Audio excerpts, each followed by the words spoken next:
ఈరోజు ఓపీకి ఒక వదిన ఆడపడుచు వచ్చారండి. వాళ్ళిద్దరికీ కూడా సెక్షన్స్ మా హాస్పిటల్లోనే అయ్యాయి. సో వదిన అడుగుతున్నారు, మా ఆడపడుచుకొచ్చేసి ఈ స్కార్, సిజరిన్ స్కార్ చాలా నీట్‌గా, థిన్‌గా అసలు చేశారా లేదా అన్నట్టు హీల్ అయింది మేడం. మరి నాకేమో మందంగా, వెడల్పుగా, ముద్దలు ముద్దలుగా హీల్ అయింది. మీరేమన్నా తనకు మంచి మెటీరియల్ వేశారా? తనేమన్నా మంచిగా వూండ్ కేర్ తీసుకుందా అని అడుగుతున్నారు. సో స్కార్ హీలింగ్ అనేది ప్రతి మనిషిలో కూడా డిఫరెంట్గా ఉంటుంది. Because everybody's body composition is different.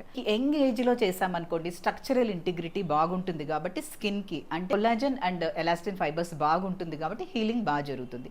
అదే 35-40 ఏజ్లో చేసామనుకోండి హీలింగ్ అనేది కొంచెం తగ్గుతుంది.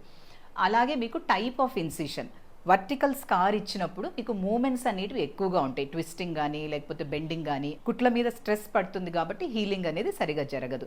అదే ఫినన్స్టిల్ ఆర్ బికినీ స్కార్ ఇచ్చామనుకోండి హీలింగ్ అనేది బాగా జరుగుతుంది. సో ఇంకొకసారి స్కిన్ టోన్ మీద, అంటే మీరు డార్క్ స్కిన్ టోన్లో ఉన్నారనుకోండి మీకు హైపర్ట్రోపిక్ స్కార్ కానీ లేదా కీలాయిడ్స్ కానీ ఫామ్ అవుతుంటాయి. అంటే హైపర్ట్రోపిక్ స్కార్ అన్నామనుకోండి మీకు ఇన్సిషన్ ఇచ్చింటాం కదా, దాని మీదనే కొంచెం డార్క్గా రైజ్ అయినట్లు విత్ ఇన్ ద బౌండరీస్లోనే అది హీల్ అవుతుంది. అదే కీలాయిడ్ తీసుకున్నాం అనుకోండి అది బౌండరీస్ దాటేసి మీకు మందంగా కొంచెం వెడల్పుగా ముద్దలు ముద్దలుగా హీల్ అవుతూ ఉంటుంది.